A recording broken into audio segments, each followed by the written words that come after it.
Hello दोस्तों, स्वागत है आप सभी का आपके अपने चैनल इलेक्ट्रिकल गोपाल क्लासेस पर। साथियों, आज की जो वीडियो है यहाँ पे देखिए बहुत ज्यादा इंपॉर्टेंट होने वाली है सभी आईटीआई पास आउट छात्रों के लिए। देखिए आईटीआई की अगर हम बात करें तो आईटीआई पास आउट छात्र कहलाते हैं यहाँ पे टेक्निकल यहाँ पे स्टूडेंट।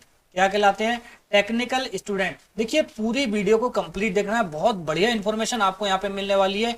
जो इंफॉर्मेशन कोई और आपको प्रोवाइड नहीं कराते वो आपको यहाँ पे मिलने वाली है। देखिए अगर मैं बात करूं आईटीआई स्टूडेंट की तो यहाँ पे वो टेक्निकल स्टूडेंट कहलाते हैं। तो मैक्सिमम क्या है, वो टेक्निकल बैकग्राउंड से बिलोंग करते हैं और उनको टेक्निकल की ज्यादातर नॉलेज रहती है। जो नॉन टेक्निकल फील्ड में नहीं घुसे, मैं उनकी बात यहाँ पे कर रहा हूँ। जो टेक्निकल स्टूडेंट होते हैं ना, तो उनकी अगर हम बात करें तो वो देखिए टेक्निकल जो बैकग्राउंड है उनका, ये कह सकते हैं जैसे इलेक्ट्रिकल का कोई स्टूडेंट है तो इलेक्ट्रिशियन उनका देखिए स्ट्रांग रहता है। इलेक्ट्रिशियन क्या है, उनका स्ट्रांग रहता है। और नॉन टेक की अगर हम बात करें तो नॉन टेक उनका यहाँ पे वीक पॉइंट रह जाता है। फिर वो नॉन टेक इधर उधर से कंप्लीट करते हैं लेकिन वो उस लेवल से उनका कंप्लीट नहीं हो पाता, या कह सकते हैं उनको समझ नहीं आता कि हम यहाँ पे क्या पहले पढ़े और क्या बाद में पढ़े। क्योंकि नॉन टेक की अगर हम बात करें तो नॉन टेक अपने आप में एक समुंदर है, उसको पढ़ना या उसको कंप्लीट करना एक टेक्निकल स्टूडेंट के लिए बहुत यहाँ पे डिफिकल्ट हो जाता है।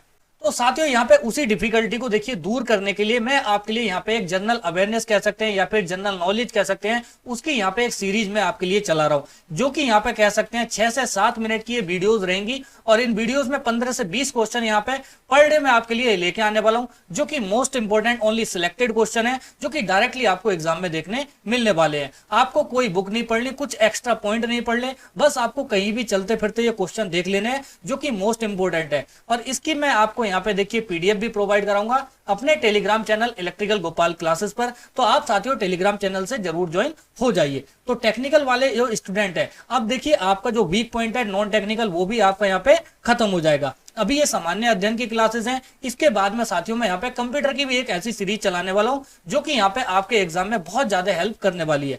जैसे मान लीजिए BSPHCL का एग्जाम है, तो उस एग्जाम में यहाँ पे देखिए जनरल नॉलेज भी आता है और कंप्यूटर भी आता है। तो दोस्तों दोनों ही पोर्शन में आपको यहाँ पे अच्छे से कवर कराने वाला हूँ। इनके सिर्फ आपको क्वेश्चन कराऊंगा और आपको क्वेश्चन करने हैं और दोस्तों अपना यहाँ पे सिलेक्शन सुनिश्चित करना है। तो आज की देखिए यहाँ पे हमारी फर्स्ट क्लास होने वाली है और इस क्लास में मैंने कुछ मोस्ट इंपोर्टेंट क्वेश्चन रखे हैं।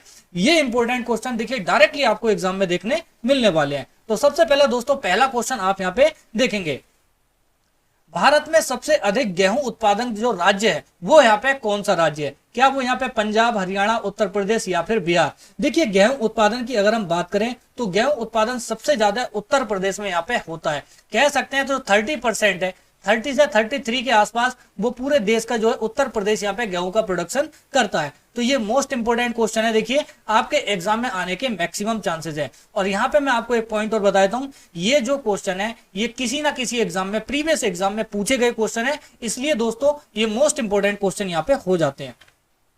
अब साथियों यहाँ से रिलेटेड इंपोर्टेंट पॉइंट आप एक बार देख लेंगे।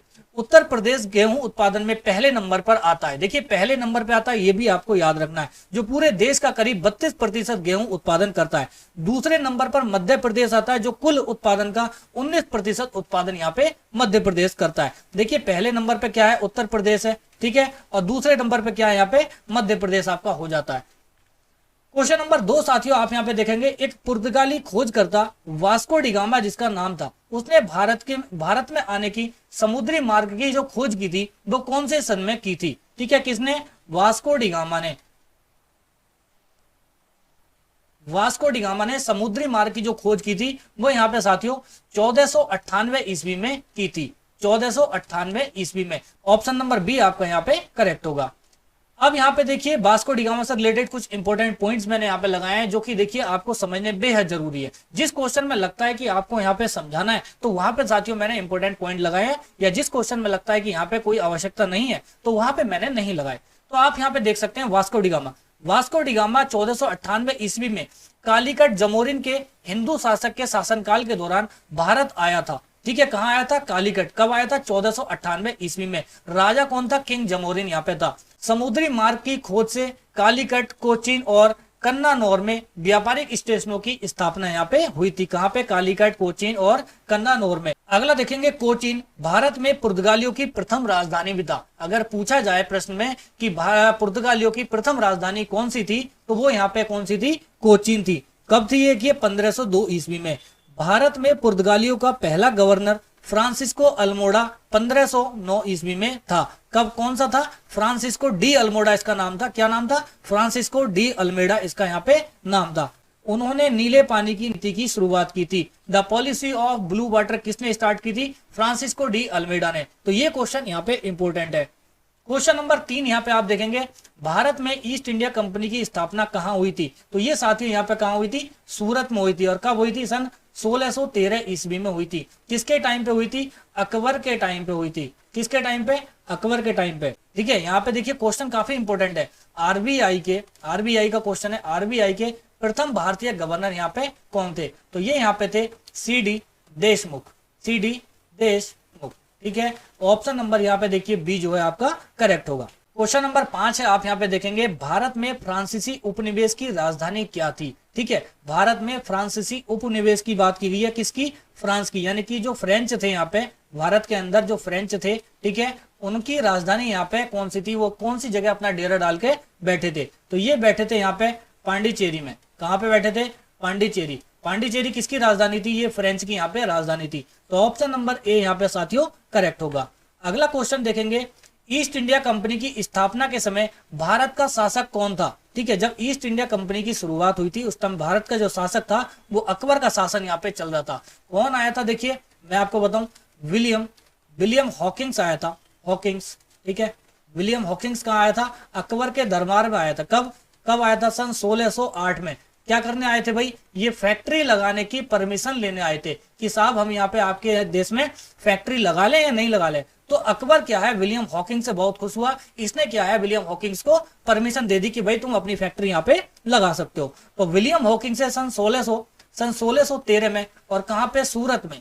ठीक है, कहाँ पे? सूरत में अपनी ईस्ट इंडिया फैक्ट्री या ईस्ट इंडिया कंपनी की शुरुआत की थी। क्वेश्चन नंबर 7वां देखेंगे, ब्रिटिश ईस्ट इंडिया कंपनी ने वर्ष में फ्रांसीसियों से पांडिचेरी पर कब्जा किया था। ठीक है, किसने? ब्रिटिश ईस्ट इंडिया कंपनी ने फ्रांसीसियों की जो राजधानी पांडिचेरी थी उस पे कौन सी सन में यहाँ पे कब्जा किया था? तो ये किया था यहाँ पे देखिए सन 1761। ये किया था 1761 में। यहाँ पे ध्यान देने वाली बात है, ब्रिटिश ईस्ट इंडिया कंपनी ने फ्रांसीसियों की जो राजधानी थी पांडिचेरी उस पे 1761 में कब्जा कर लिया था। यहाँ पे देखिए एक ब्रिटिश ईस्ट इंडिया कंपनी और एक फ्रांसीसी के बीच में एक युद्ध हुआ था। उसका नाम था यहाँ पे वांडीवास का युद्ध। ठीक है, तो ये कब हुआ था? ये हुआ था 1760 ईस्वी में।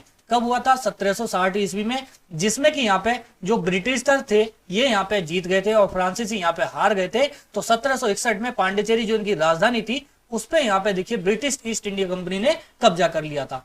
अगला क्वेश्चन देखेंगे, अशोक चक्र पुरस्कार पाने वाली पहली महिला यहाँ पे कौन है? तो ये देखिए नीरजा भनोट। नीरजा भनोट का नाम आप सबने यहाँ पे सुना होगा। एक मूवी भी इन पे बनी है, यहाँ पे नीरजा मूवी भी बनी है जिसमें सोनम कपूर ने एक अहम किरदार इसमें निभाया। तो यहाँ पे देखिए इससे रिलेटेड कुछ डिटेल एक बार समझेंगे। नीरजा को भारत सरकार ने इस अद्भुत वीरता और साहस के लिए मरणोपरांत अशोक चक्र से सम्मानित किया है, जो भारत का सर्वोच्च शांतिकालीन वीरता पुरस्कार है। अपनी वीरगति के समय नीरजा भनोट जो है सिर्फ 23 साल की यहाँ पे थी। वो यहाँ पे 23 साल की उम्र में वीरगति को प्राप्त हुई। अगला क्वेश्चन देखेंगे, भारतीय महिला टीम में जगह बनाने वाली असम की पहली खिलाड़ी यहाँ पे कौन है? तो देखिए जिंती मोनो कालिता ये भी नहीं है। ठीक है, स्नेहा राणा ये भी नहीं है। अनुषा रेड्डी ये है यहाँ पे। उमा छेत्री। उमा छेत्री जो है भारतीय महिला टीम में जगह बनाने वाली पहली महिला खिलाड़ी यहाँ पे असम की बनी है। ठीक है, अगला क्वेश्चन देखेंगे, भाभा परमाणु अनुसंधान संस्थान जिसको हम यहाँ पे देखिए बार के नाम से भी जानते हैं, इसकी वैकेंसी के लिए मैंने देखिए मोस्ट इंपोर्टेंट क्लासेस भी कराई थी जिसमें मैक्सिमम स्टूडेंट का सिलेक्शन भी हुआ था। ठीक है, वो कहाँ स्थित है? तो ये देखिए ट्राम्बे मुंबई में यहाँ पे स्थित है। बार कहाँ है? ट्राम्बे मुंबई में स्थित है। साथियों अगला क्वेश्चन आप यहाँ पे देखेंगे, भारतीय अंतरिक्ष अनुसंधान संगठन इसके वर्तमान में अध्यक्ष कौन है? यहाँ पे देखिए बात की जा रही है इसरो की। इसरो के वर्तमान में अध्यक्ष कौन है? ये है साथियों एस सोमनाथ। कौन है?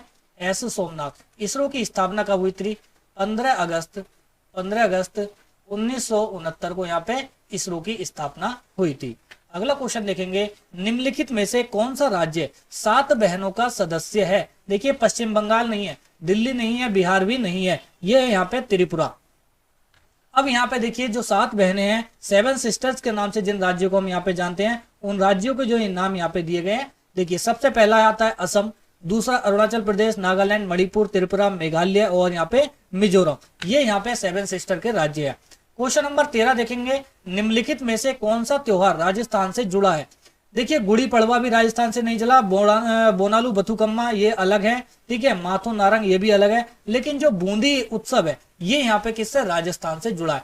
इसकी स्थापना या कह सकते हैं ये कब स्टार्ट हुआ था, 22 नवंबर 2021 से यहाँ पे ये बूंदी उत्सव स्टार्ट हुआ था राजस्थान में, बूंदी नामक स्थान पर। क्वेश्चन नंबर 14 देखेंगे, संयुक्त राज्य अमेरिका की जो राजधानी है वो कहाँ है या क्या है? वो है साथियों वॉशिंगटन डीसी, सभी को पता होना चाहिए। न्यूयॉर्क नहीं है, मैक्सिमम स्टूडेंट न्यूयॉर्क को यहाँ पे टिक करके आने वाले हैं। क्वेश्चन नंबर 15 देखेंगे, विश्व में सबसे बड़ा जो महाद्वीप है वो कौन सा है? देखिए अफ्रीका महाद्वीप छोटा है, यूरोप भी छोटा है, उत्तरी अमेरिका भी छोटा है, लेकिन एशिया जो महाद्वीप है वो सबसे बड़ा महाद्वीप है विश्व में। तो साथियों ये कुछ इंपोर्टेंट क्वेश्चन थे जो कि जीके जीएस से रिलेटेड थे, जो कि बीएसपी एचसीएल एग्जाम में देखिए साथियों डायरेक्टली यहाँ पे पूछे जाने वाले हैं। तो यहाँ पे देखिए अगर आप इन क्वेश्चन को करना चाहते हैं, अगर इसकी पीडीएफ डाउनलोड करना चाहते हैं तो आप हमारे टेलीग्राम चैनल से डाउनलोड कर सकते हैं, लिंक वीडियो के डिस्क्रिप्शन बॉक्स में आपको साथियों मिल जाएगा। तो आई होप साथियों आपको ये क्लास अच्छी लगी होगी, अगर अच्छी लगी तो इसको ज्यादा से ज्यादा शेयर कर दीजिए और इलेक्ट्रिकल गोपाल क्लासेस को यहाँ पे सब्सक्राइब कर दीजिए। तो मिलते हैं साथियों नेक्स्ट वीडियो में, तब तक के लिए जय हिंद।